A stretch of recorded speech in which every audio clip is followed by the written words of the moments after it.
Oh. Hey, Bree. Long time no see.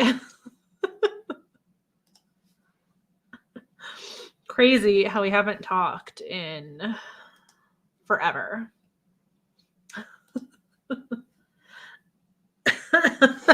I missed you so much. Hi, Cora. Hi, Ephraim.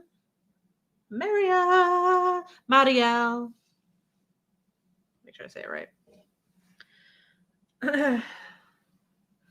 Yeah, but I talked to you not that long ago. I didn't talk to Bree for forever. That was the point.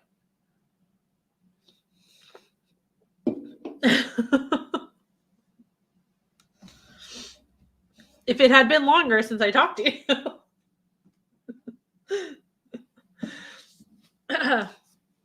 I really hope I have intelligent things to say about this after the fucking movie we just watched.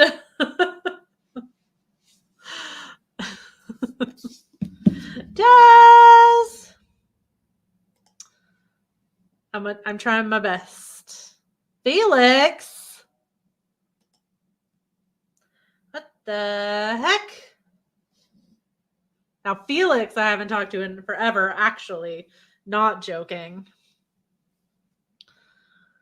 Oh my gosh, gang's all here. Mindy, what's up? Tana. Oh my gosh. Wait.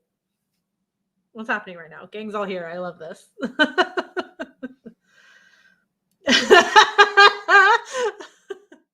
Marielle and Vicky are already fighting.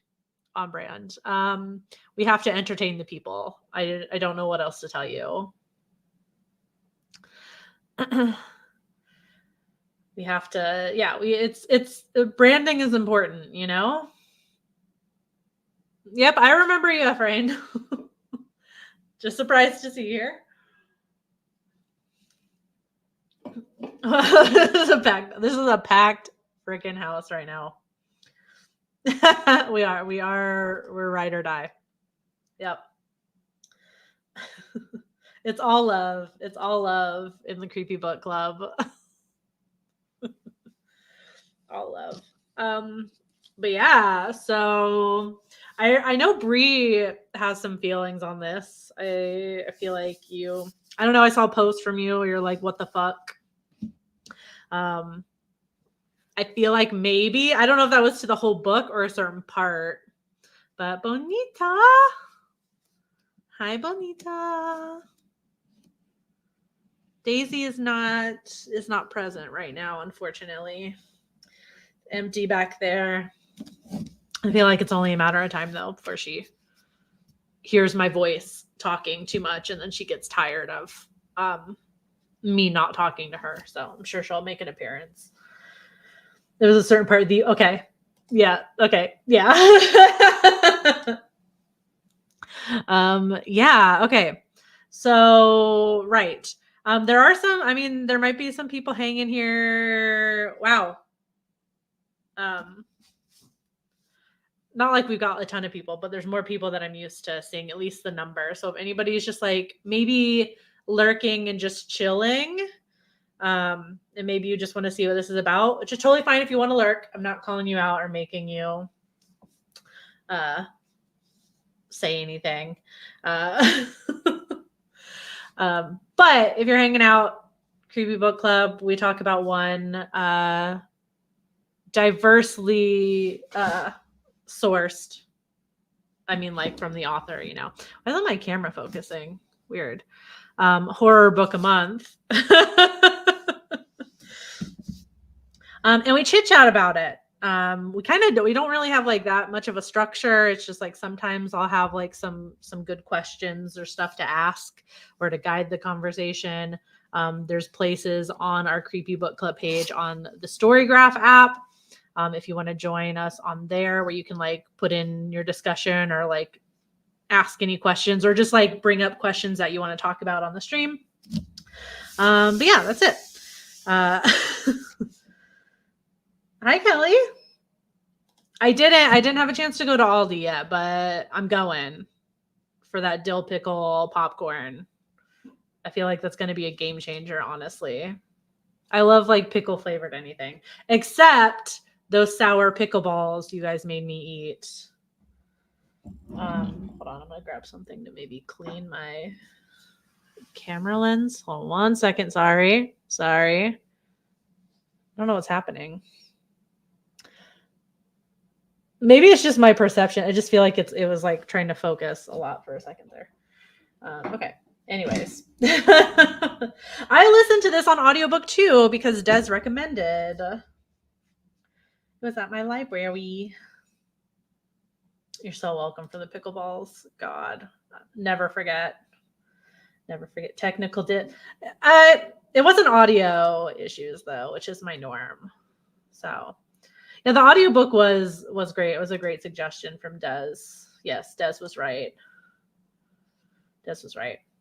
Read this a couple months ago. Okay, cool. So hopefully there's still some bits that you remember. I know you read a lot, so Cora, you read it. Awesome. Okay. Yeah, the audiobook was great, honestly. Yeah, where do we want to start with this? If anybody's just hanging out and listening, a super quick summary.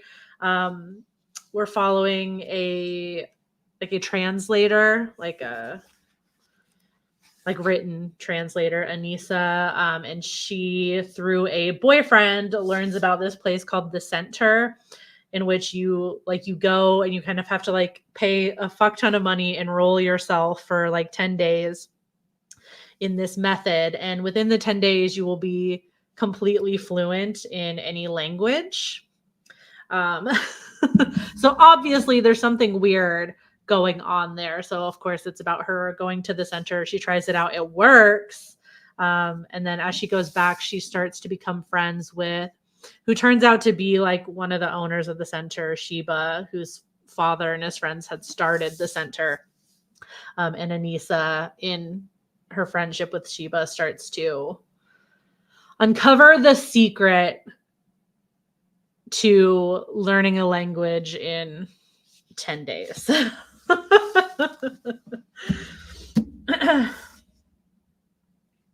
And that's kind of like the gist of it. And obviously we're going to get into like the spoilers and shit. Obviously you guys are welcome to hang out. We are going to spoil it though. So this is your warning. If you wanted to read it.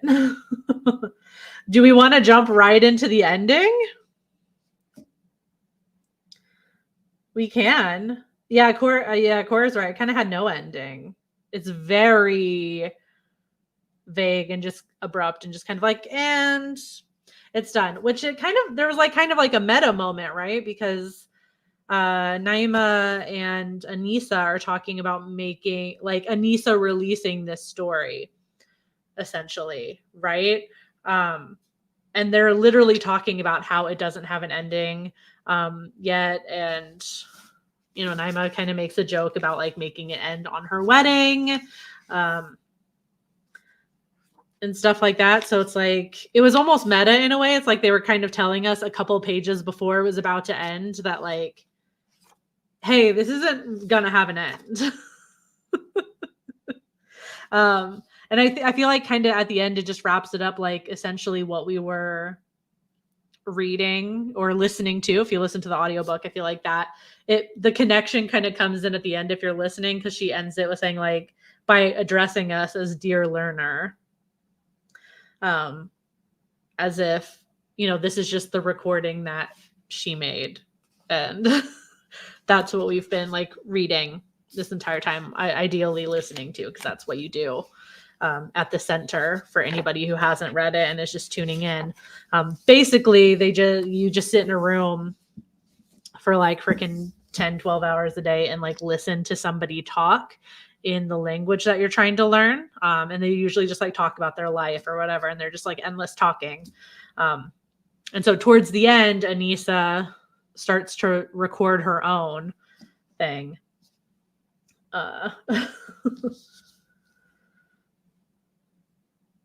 So I feel like the ending there was, I think I got the names wrong. Oh yeah, Ayesha is the author. That'd be, oh, there she is. Told you she'd pop in. Yeah, Ayesha's the author. I was listening to it at work and I zoned out for 2 seconds. Next thing I knew they were like, thanks for listening.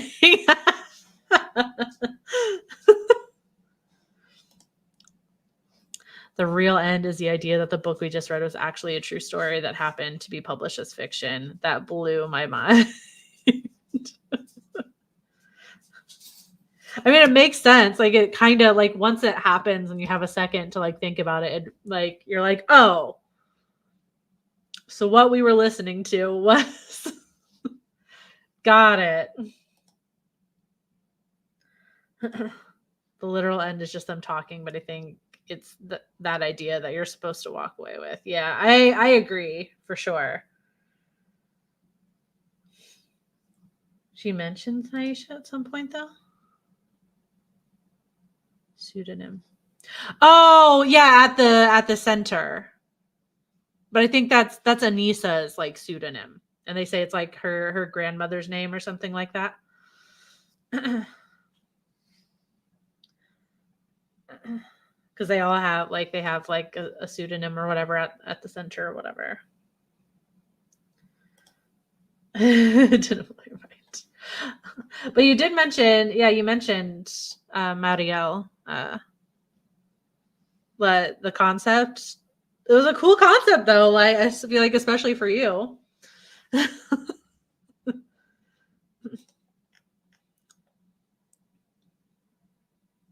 The ending was not for you. Yeah, it was. Yeah, it was different. Her grandmother. Yeah, it was her grandmother's name. Preferred the idea I had a little before the ending that the whole book was actually Anissa's recording for other people to learn English or something.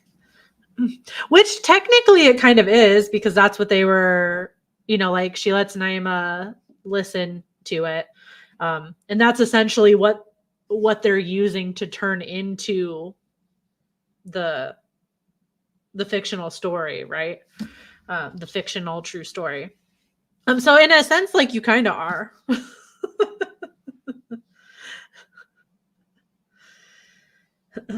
In a sense, you kind of are, because that's where it came from anyway. Forgot to say hi to Daisy. Okay, Daisy. Mario says hi. Okay.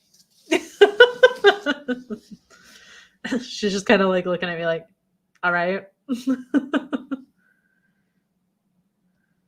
like, tell me when Bonita comes on. I'll talk to her.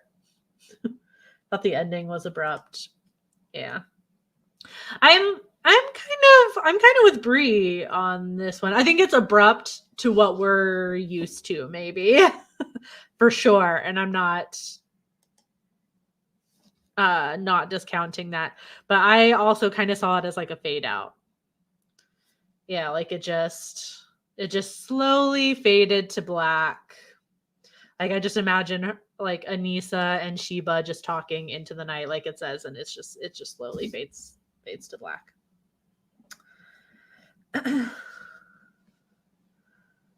Also random comment, but Sheba's voice was sultry. Yes. Hi Annabelle, welcome in. My interpretation was that she went back to the center, given the narration ends with her addressing the listener. Okay. That is true, yeah, because she does address. Interesting. Yeah, because you don't really know, like, we don't really know 1,000% what the result of her and Sheba's conversation is at the end. So Sheba kind of comes back and like apologizes, and it seems like maybe they're gonna like reconcile a little bit, but we don't know. We don't know to what extent.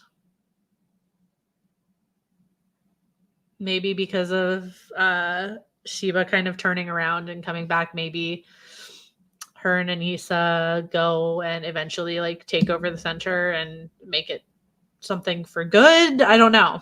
But the whole process is, spoiler alert for anybody just hanging out and listening, is eating the storytellers.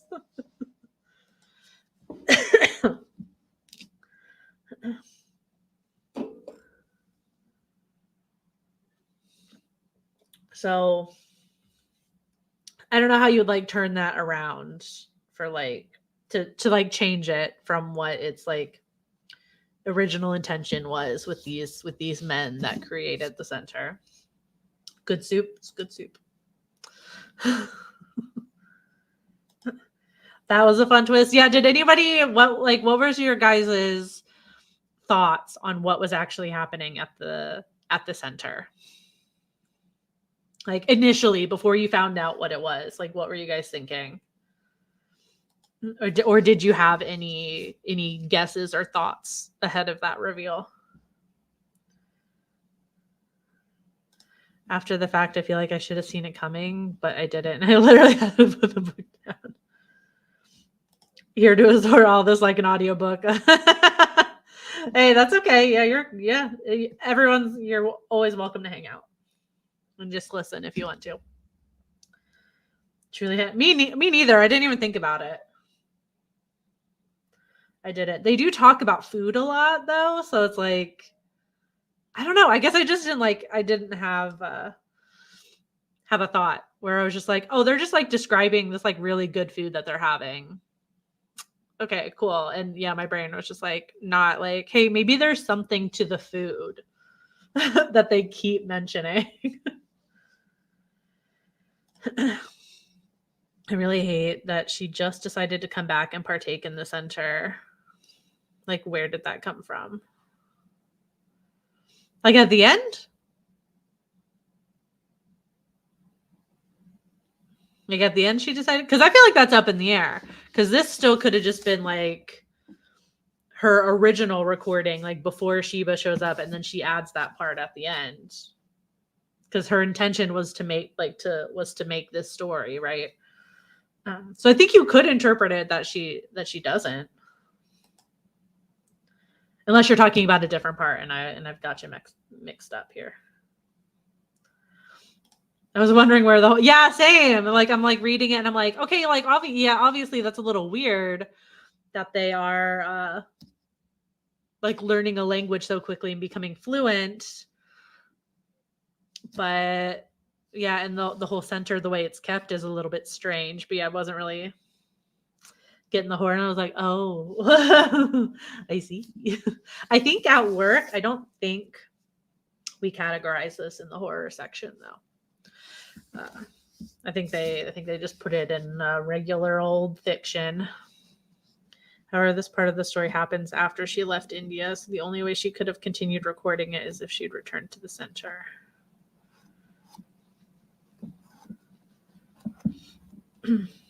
Maybe. I don't know. I still feel like she could have just added that bit on at the end. I'm not sure. I don't know. I want to hold place for both interpretations in my head for a little bit, you know? I thought it was a get out situation, like they secretly gave her. Ooh, okay. I like that. I felt like I was focused too much on the storytellers. I was like, there's something in the recordings or something, especially because she was having like dreams. And obviously she like picked up, like the first time she goes, you can tell she kind of picks up some like personality traits from Peter as well. Like she's a woman of color, like, you know, living independently and stuff. And then all of a sudden she's acting like a lot more confident. Like she's like asserting herself. And I'm like, oh, that's the white man you were listening to. I thought there was something to like the recording or like some sort of like hypnosis or something. That was my initial guess. I was wondering all along if it was cannibalism, given all the food talk. Yeah. As soon as it was revealed, I'm like, fucking makes sense. Didn't pick up on the food thing at all. They were describing food so much, like I was getting hungry. Like they talked about how good the food was a lot, so I thought maybe they were eating this right. Nah, at least you picked up on it. I definitely didn't. And you and Des were picking up on it. I was just like, wow, I'm hungry now. Like, thought all the food talk was to justify the expense. Okay. She was having dreams from other people's lives. It wasn't just weird. Yeah, it was weird.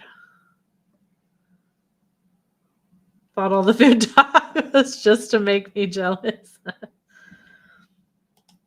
Oh, really? Okay, maybe I have it wrong. I thought this was I thought they had put this in fiction. But it makes sense. Thriller makes more sense.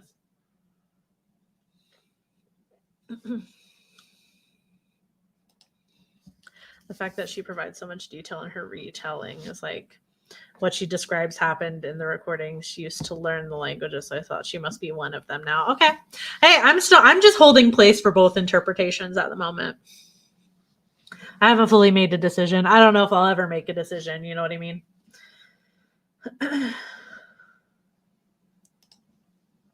Yeah, I thought the white man was living in the back of her head, like, let me take over for a bit. Ooh, almost like a little bit, like kind of like possession a little bit. Interesting. Okay. And maybe it's because I was working with food while they were talking about it. I don't even remember a lot of food talk. That's fair. It just honestly, a lot of it made me want, like, honestly, like I wanted like dal. I wanted some samosas, something.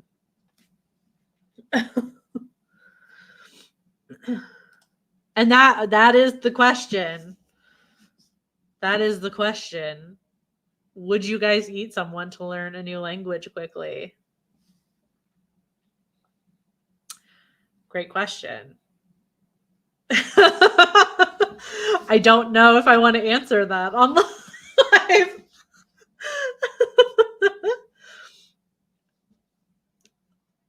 I can definitely say I would need to think about it for a little bit. I don't think I would outright be like, no. But I mean, perhaps we should discuss this somewhere that the FBI isn't watching. It's hypothetically. We know that this isn't true, okay? We know that you can't learn a language just by eating somebody, okay? To the FBI agent watching this. We know that. It's like a would you rather, just like a what if scenario.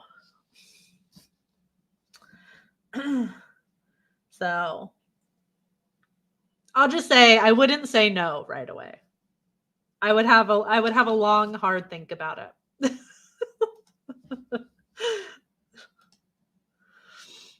I think interpreting the ending as open is valid, and the hindsight, I kind of like the ending now.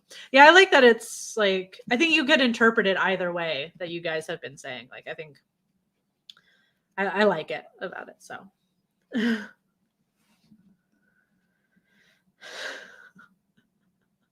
I don't want to be judged, guys. Like on what you would choose. Like if you would choose to learn a language, like by eating somebody. I'm just saying. I literally just said it.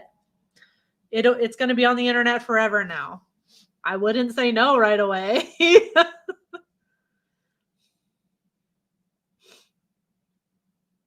Oh geez, Des. Here we go.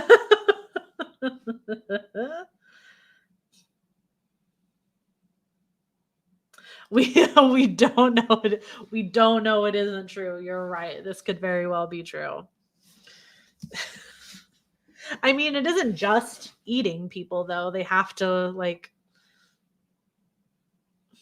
isolate themselves and listen to the person talk, for like 10 days straight.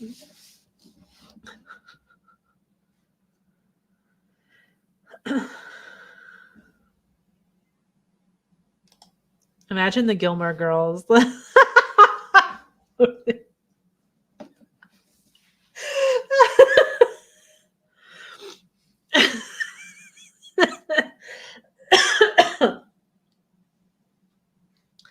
Oh my God.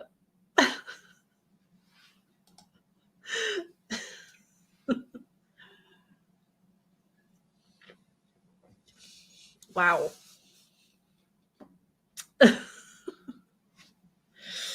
Okay. Okay. Where do we go from here, since we all like pretty much answered but didn't answer whether we would eat somebody to learn a language? What did you guys think of like Sheba's whole thing, and her dad and his friends? Bree, do we want to talk about the scene?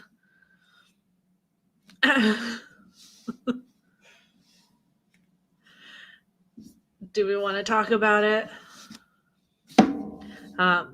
Like the whole start of the center, and like Sheba's idea of like her inheriting this thing, and she's having to go along with how it works for the time being, and she feels like she's going to be able to take it over and like transform it into something like different or better.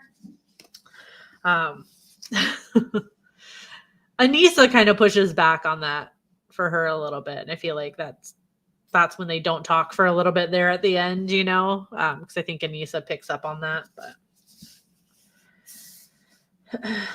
so you haven't watched Gilmore Girls? You should. You should.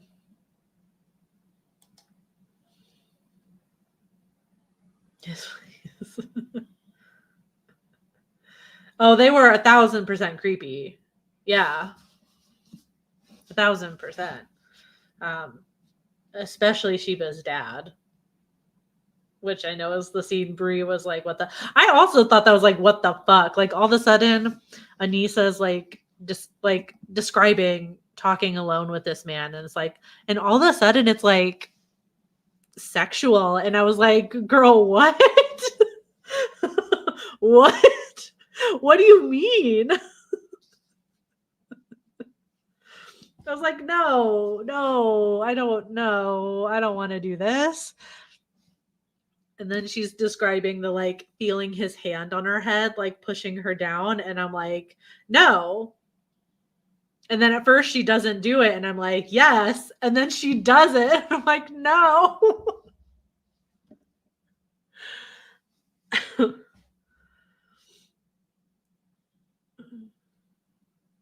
Yeah.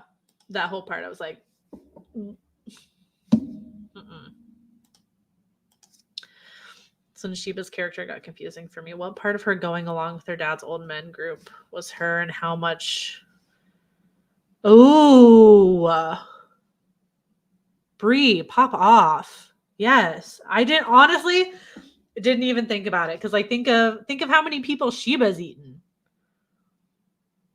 and then think how much that's going to change too. Because if she did go along, and the guy who dies at the end that she tells Anissa about, David, if she goes and like partakes in his body or whatever, how much more like them is she going to be, especially like with her initial plan, like she's going to take over. So she's thinking eventually all these men are going to die, and then the center is going to be mine, but she's going to eat them. And you're right, how much of it is her and how much of it is these other influences. So smart. Miss me with that straight bullshit. They were willing, bitch, their families were starving, and you dangled money like a carrot. It's kind of an interesting way to think about like colonization, I guess, in a way. Especially because of the other men in this group, not necessarily Sheba's dad, but I mean, like the way he was talking about like trying to fit in with them and not seem lesser and stuff like that was very much like he's got some internalized stuff that he has clearly never dealt with. But it's almost an interesting way to think about like colonizing, I feel like, is kind of what they're doing in like a very roundabout metaphorical way. But it's like consuming, how to systems like that, like workers, like poor workers are literally consumed and just, like used up by the system, and they're like literally like using them and consuming them. It's just me, but no one was likable in the book. Except for maybe Naima? A little bit.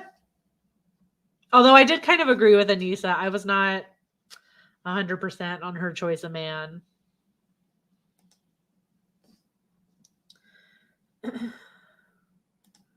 I don't think we know if she does it. She says afterward that the story could have gone either way. Yeah, that's true.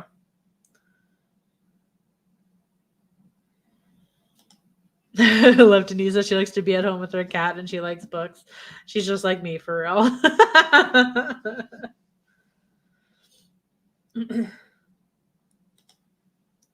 Also, Nisa's like, "Ooh, I want to learn German or real language with real literature." Like, you girl, what's that classism? Oh, yeah? Yes. A literal and metaphorical cannibalization of the poor. 1,000%. Yes. Yes. Ooh, Cora, I'm with you too. Yeah. I feel like she was a little bit selfish. Yeah, that's what I'm saying. But like other than the dude, I feel like she was easily the coolest one. Easily.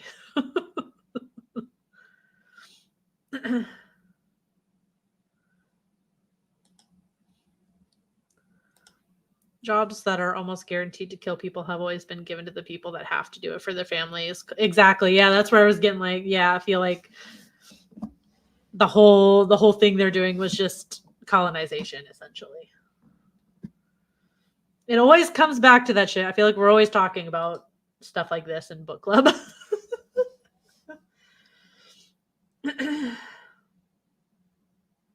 Her hard on for German was weird. Yeah, the two languages she goes to learn, like German and then Russian.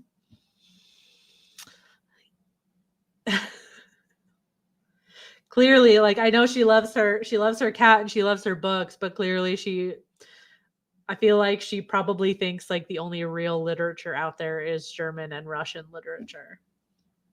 Which is a crazy thought, honestly. Like, let's be so for real. Crazy.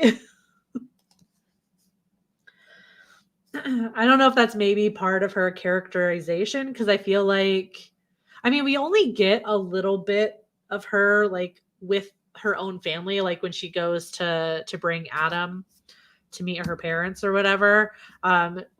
She clearly like feels. I feel like there was something there where she feels maybe it's like some inadequacy and stuff like that, but like Adam learns Urdu for her. And she's talking about how like he knows it better than she does, or like he sounds like when she hears him talking it, he sounds more fluent and more natural than hers does.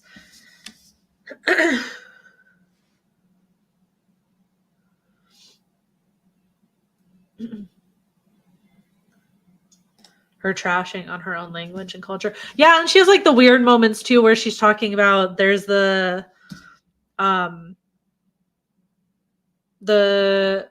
like the housekeeper that her parents have or something like that, and like how Adam tries to help out and wash his own dishes when she like later on in the book when she gets into an argument with him about this, and like she says how that was like insulting to him for Adam trying to like do his job and stuff like that, and it was like, yeah, it was all like very very interesting. Like I feel like, yeah, there was like some internalized like shame maybe stemming from, I'm sure, racism that she's experienced in her life, you know. And that was internalized, and so we're reading from a character who has not worked through any of that, I don't think. Super selfish. No matter who her friend picked, she would have hated them because her friend was hers. Honestly, yeah. And the crazy thing is, like, she said some things where I was like, I kind of feel like I know where you're going with this, but it's ultimately selfish, where it's like she's talking so selfish, and then her inner dialogue kind of turns to like essentially like Naeem is like too cool for this, like it's dimming like this person is dimming her light. Where at first I'm kind of like, okay, I can kind of see that. But yeah, it's 1,000% does. Anissa's love for the great works was internalized racism. Yes, I feel that as well. Hated that I had to side with Adam when he said she had used him. It was true. Yeah, I guess so. Although she didn't really, definitely after the fact she was using him for sure. But she didn't know about the center until a little bit into that. Hard-ons Adam had none. Okay, bye.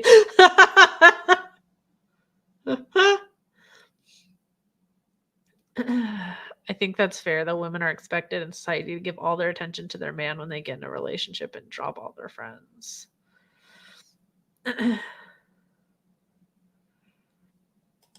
The fact that Naima instantly gave into that pressure would have been super frustrating as her best friend. Yeah, so see, there's like bits of that where I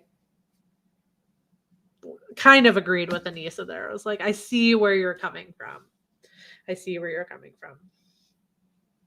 And I feel like she's clearly like aware, like Naima's aware a little bit. Like later on in the book, they have a conversation about how women always have conversations about the men in their lives, and they're calling that out, and then they kind of have a self-aware moment of like, oh, we're doing that right now.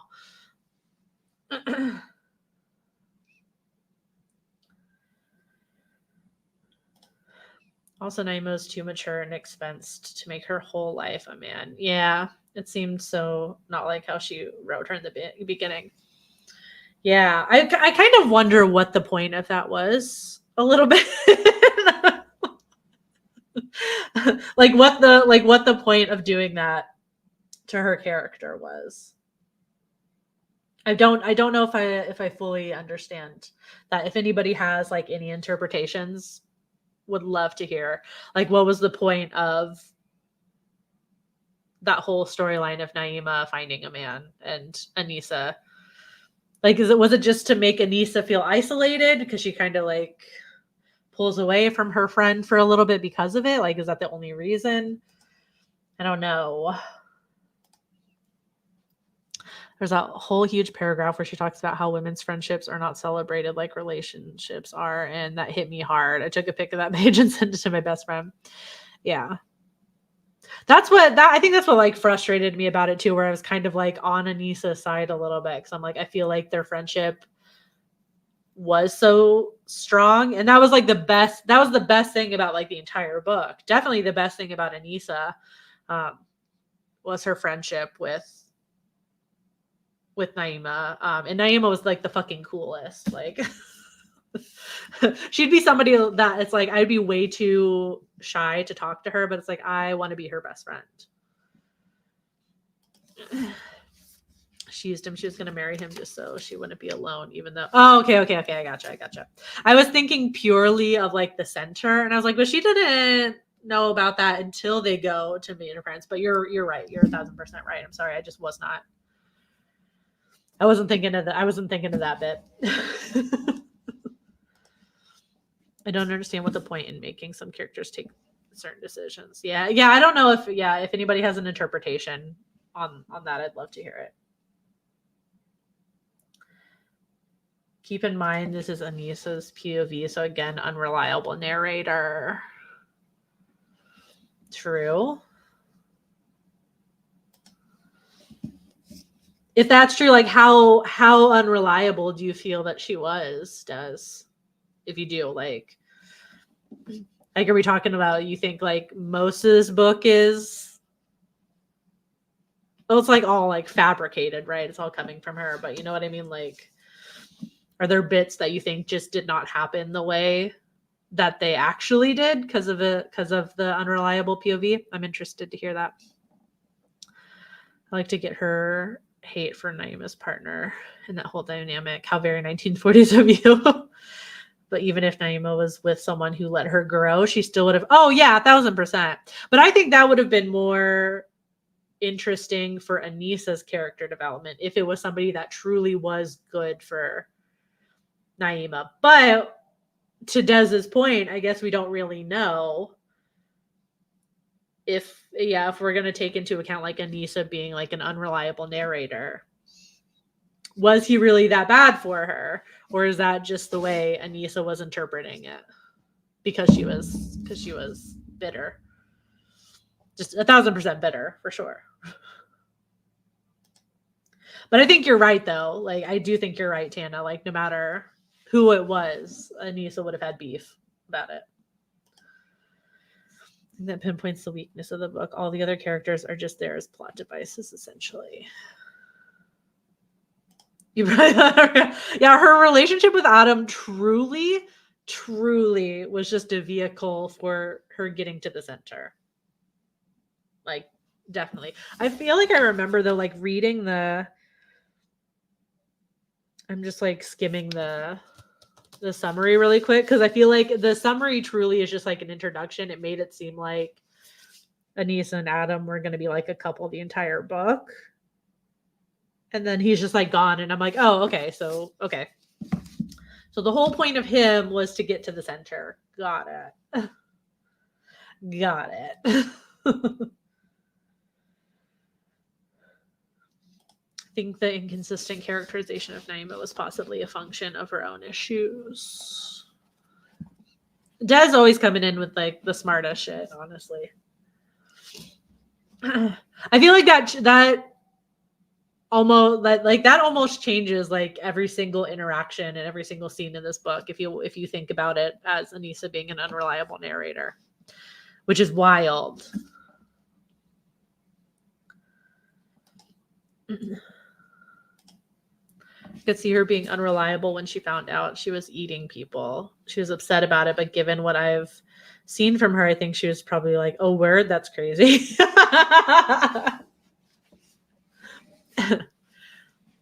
That's true. There is also that part too where she like honestly it was kind of random where she realizes that like, hey, like Naima's like, hey, there's a part missing. Like it's like there's like a time jump, like you lost time while you like in the recording that she makes Naima listen to. And then they do like this kind of like hypnosis tea thing to get her to remember what she'd forgotten. I feel like that. And then once Des said something about unreliable narrator, I'm like, wait a second. Because I thought that was a bit random too. Like all of a sudden she's missed time, but just in this one particular part. And I kind of did it like I felt like there was going to be something else revealed there, like something crazier that like, oh fuck, like, but it was really just she saw body parts. But it's like at that point she already knows that they're eating people, so I guess I don't 100% get it. I mean, she did kind of get over it pretty quickly, yeah. She did, and she got over it pretty quickly for somebody who was so upset about oh no, what's her name? The one she learns Russian from. The woman that like I forget her name now. Fuck. And I'm sorry. But she was so concerned about that, and then it's like, oh, okay. Well, I ate her, so to say that a character is both a plot device and dinner is just beautiful to me. Then again, I think Loch Ness has a point, given she cites Adrian Rich. The author was using Nyman to make a point. Ooh. Okay. See, I didn't get I didn't understand the reference. But that's interesting.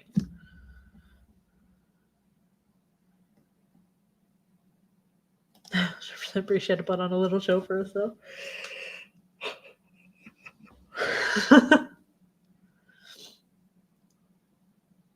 But she missed time because they drugged. I guess? Like, how, though? When was she drugged?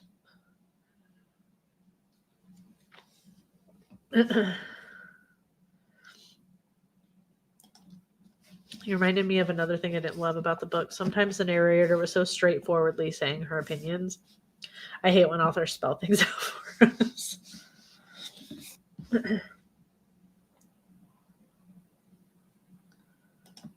Anissa really didn't give a fuck about the Eden.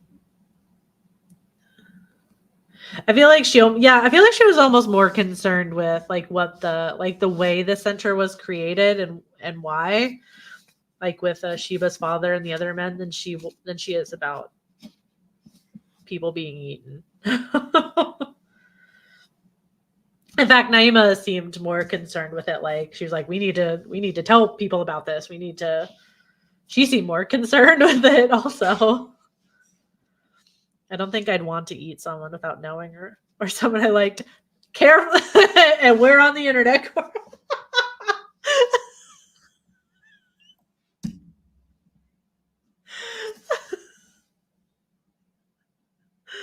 That's so funny.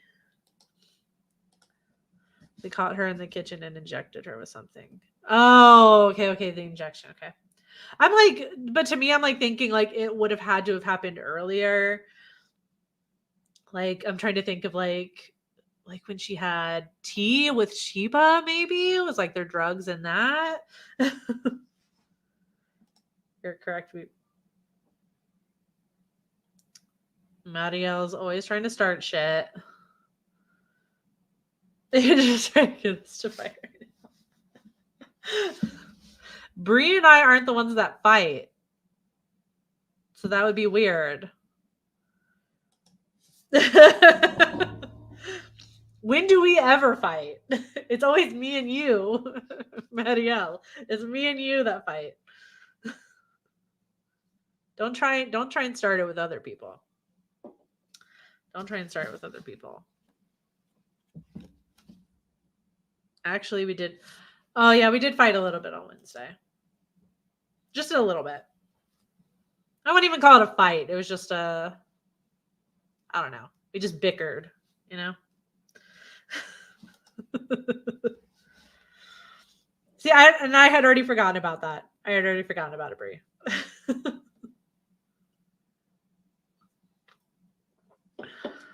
Already forgotten about it. I would just like to point out, like, we've been going off for like 50 minutes already. That genuinely felt like we have only been talking for about 5 minutes. Is there anything we didn't cover? Like, is there any aspect of the book that we're missing? Did somebody inject me with something and I forgot? Like, I forgot about them injecting her with something in the book? That reminds me, what's behind you? And there, so you can screenshot it like you always do.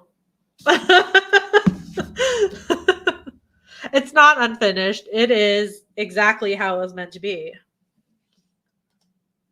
And I stand by that. I love you too. Oh, that's a great question. Yeah. The only question we have to answer is what one, so if we only had to pick one, because let's be honest, it's $20,000 to do this. If any of us would be able to raise that much money, we're only doing this one time. That's what I want to hear from everybody. What's the one language you would choose to learn in 10 days? You can only pick one. And I'm going to think about it too.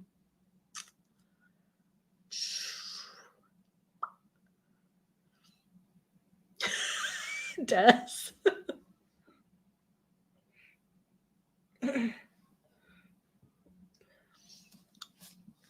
Tana, that was my first thought also. I feel like I was trying to think, like, I'm like, Spanish would probably be the most useful to me in my day-to-day life. But so would Korean. Korean would as well, to be like instantly fluent in 10 days. No more Rosetta Stone, no more Duolingo. I think for my extracurricular interests in like Korean media and music and stuff and shows and movies and stuff like that, Korean would also be useful.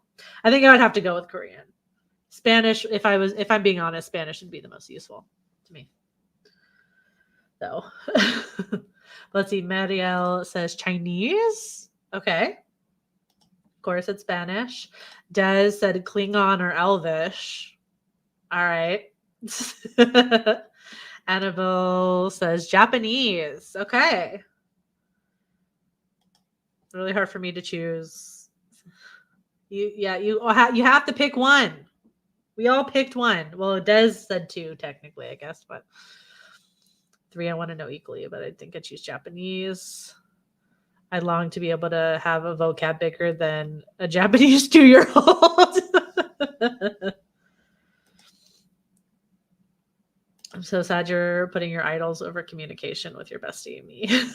But you just said you said to Cora, if Cora paid you $20,000 that you would teach her. So you wouldn't just teach me if I paid you and I wouldn't have to eat anybody, right? Is that what you're saying? Like if I paid you, is my money worthless? If I paid you $20,000, you wouldn't teach me Spanish? I thought we were friends. I would say I could teach you French, but I don't remember a lick of French from high school. Spanish from Indy. Yeah, exactly. I'm 1,000% with Tana right now. Spanish for practical purpose, Korean for funsies. Yeah. Korean is the extracurricular. Spanish would be the practical. See? See? Perfect. I pay the $20,000 to learn Korean in 10 days, and then you unfortunately will have to suffer with teaching me the old-fashioned way, Spanish.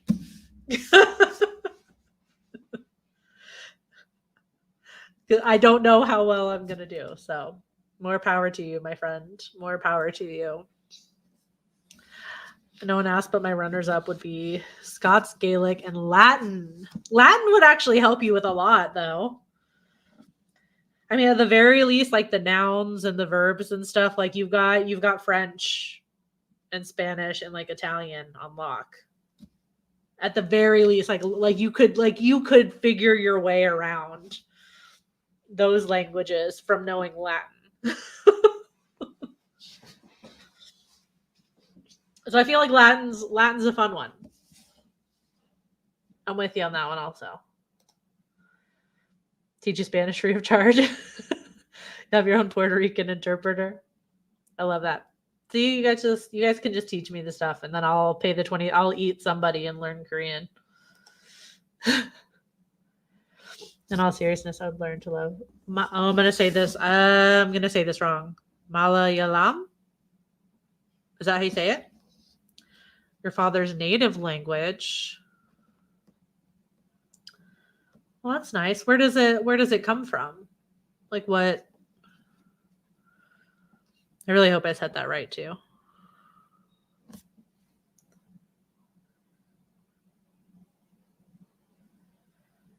I didn't know you guys thought Spanish is useful. Glad to hear. Yeah. I like, especially where I live in Florida, I would be able to use it like at least once or twice a week at work. Like genuinely, it is like you should be mad at me for not choosing to learn Spanish. It happens all the time at work where somebody will come in and I can't really communicate with them. So I would use it at least once or twice a week at work. I had 300 days of Latin and Duolingo. When Grace broke her leg, I dropped it. I gotcha. I'm just saying a lot of the nouns and the verbs, they look super similar. Definitely helps understand grammatical rules, but I'm just saying like you could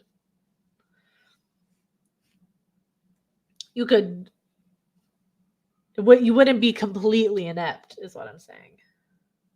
Ah, it's the language spoken in Kerala.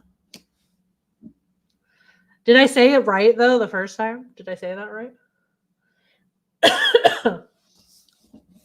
That's awesome. Japanese would be my second choice. I feel like my only choice is just to raise $40,000 and then do Spanish and Korean, I guess. Oh, dead language. Dead language means you can't speak it orally and can't communicate. Not really, but that's okay. I'm sorry. I apologize. It's a language family, like how I know enough Spanish to see some Italian. That's what I'm saying. Yeah, because they're Latin-based languages. Like you wouldn't be able to communicate necessarily. It doesn't like just from knowing Latin doesn't mean you'd be fluent in Spanish or Italian or French, but I'm sure like if you were like listening to somebody talk and picking up on some of the words, you could kind of get a gist of what they were saying.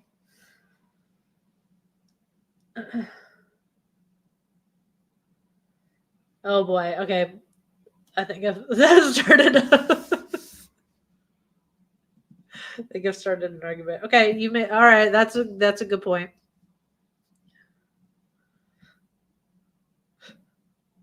That's interesting though. How the word might have like changed or how it transformed. It's interesting.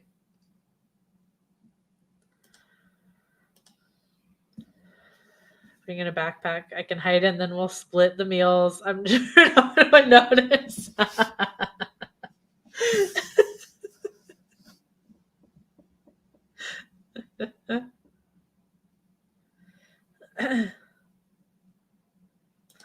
That's too funny. That's too funny. I don't even know. I don't know what other languages I would want to learn besides those two, to be honest. I don't think there's any other one. Like, does sign language count? Because I'd want to learn sign language. But I know that's different also for different parts of the world. There's British Sign Language, there's American Sign Language. Yeah, but where's the inflection on? Like, is it Malayalam or is it Malayalam? Loom? Where's the inflection? Where am I putting the stress? Sign language. Sign language would be another one that I really want to learn. We tried like as a store, like we had very good intentions of collectively as a store trying to learn some sign language. It's on the okay. Like Malayalam.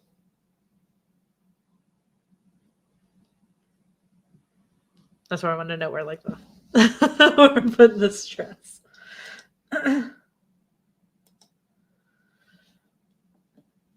Not trying to be argumentative. I'm just trying to find word etymology is really interesting, for sure. The problem with sign language is that every country. That is true.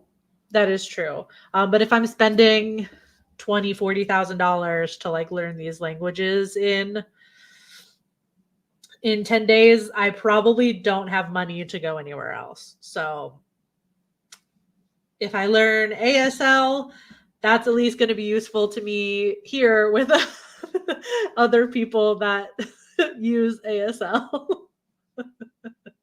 Just being realistic, I'm not going to have money to go anywhere else. But I wonder if there's similarities there also, like if there's some like overlap with different like regions sign language. That'd be interesting to know. Like obviously not everything is the same, but I just wonder. Okay. Wow. That was a super like that's I mean I say every discussion is great, but that genuinely like I happened to look at the time and like 50 minutes having already gone by. We just like went off like we really went off on this one. This was a great discussion. Super great discussion. I don't have the physical book. Normally I have the physical book to point out what we, and I didn't load in the picture. Damn it, Vicky. Hold on, I might be able to load something in really quick. Nope. Maybe I won't.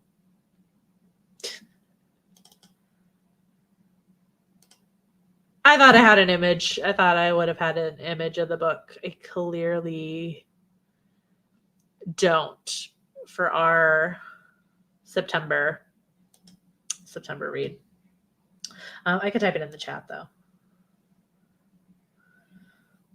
I think so too. Yeah. Our book.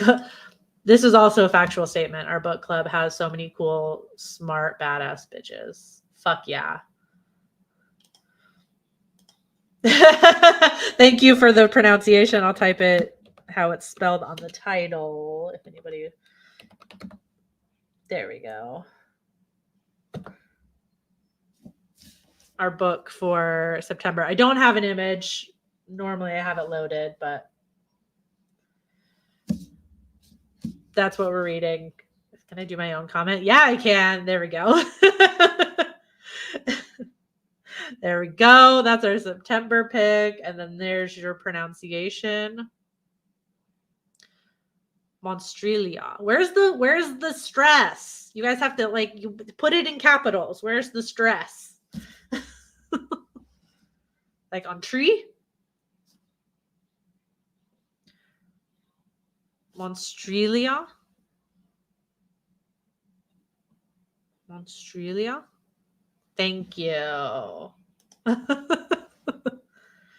It could be Monstrelia. Monstrelia.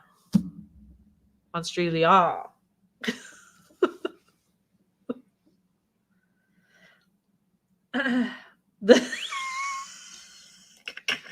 The stress, the stress usually forms in my abdomen. Okay.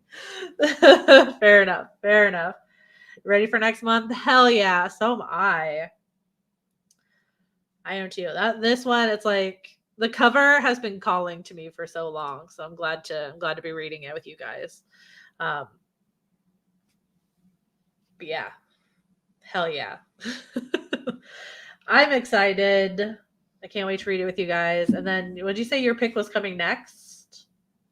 After, was yours Black Sheep? I can't remember. I can't wait. The cover is so pretty, honestly. It looks so nice on my horror displays also, because I feel like horror books all kind of have like the same kind of they don't all have the same colors, but I feel like they usually err on the side of like darker colors. Obviously, I think because of the material, it's either dark or it's like a bright red, and that's it. So I love the books that like go against form, that are like brighter colors, like the pinks, the like bright blues and like reds and yellows that are on this book that we're reading next. But I'm told we shouldn't. I don't know who told you that. I think that's fine in the metaphorical sense of like not judging a person by their looks, but I totally like actual books, 1,000% judge them on their covers. For sure. In the literal sense, yes, we do. Metaphorically, no, we don't. Yeah, Bree came in quick with that one. All right. I will let you guys go. Class dismissed. Thanks for another amazing discussion. Can't wait for Monstrelia. The center's cover is beautiful, genuinely. Exactly. Yeah, we judge books by their covers. Yeah, 1,000% we do. All right. I'll see you guys next month. All of the dates, before I click away, all of the dates for the next books are on the Storygraph page. So I already technically scheduled them all, so you can see when the discussion is going to be. So it's all there. Bye, guys. Great talking to you. Thanks for anybody that was lurking. Bye.